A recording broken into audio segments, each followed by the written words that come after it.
Welcome back to Ask Allison. Here is today's question. I'm wondering what your procedure is for administering risk assessments in the first session. Do you do a formal assessment for all new clients? Is it verbal or part of your intake questionnaire? So first, I'd like to thank TherapyNotes for sponsoring us. Always check with your board.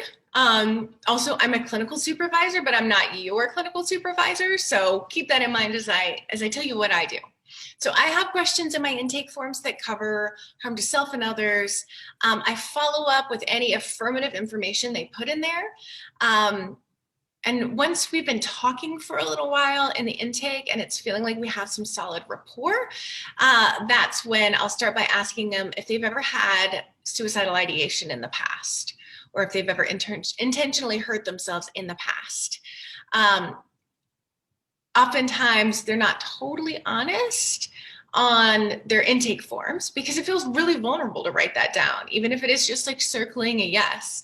So I wait until we have a little bit of rapport to double check if they say, no, they've never experienced that. So it's often easier to start out talking about any past experiences like that. And we talk through the ideation or the attempts in the past and how dire it got. And I do a lot of validation about how hard it must have been, how strong or brave they are for being able to like get out of a situation in which that felt like the right choice or a choice they were really considering making.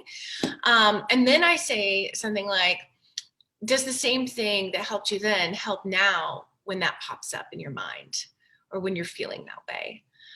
It allows for the expectation that might be a part of their current experience rather than having to like keep it relegated to the past. And because I've already shown them that those thoughts and feelings don't scare me, and that I'm not judging them for having felt those in the past, they feel safer to be honest with me, talking about the present. So most of the time they'll say like, oh, well, it hasn't happened since then, or it hasn't happened in a while. Or I have passing thoughts sometimes, but it's not bad enough to worry about. They don't concern me. But every once in a while, it does open a door of openness and honesty about some more high-risk things that they might not have been open and honest with me otherwise. If you work with a higher risk population than I do, even if you don't, it is so important, y'all, for us to get comfortable talking about suicide, self-harm, harm to others.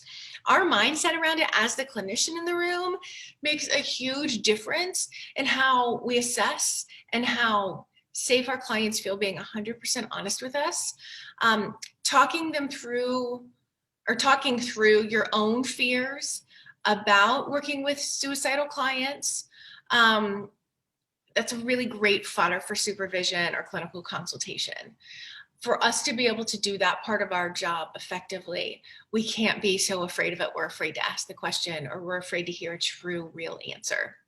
So I think we all could probably use a lot more training around suicide. It feels like so scary and so awful. And there's also the liability piece that lands on top of the scary and awful.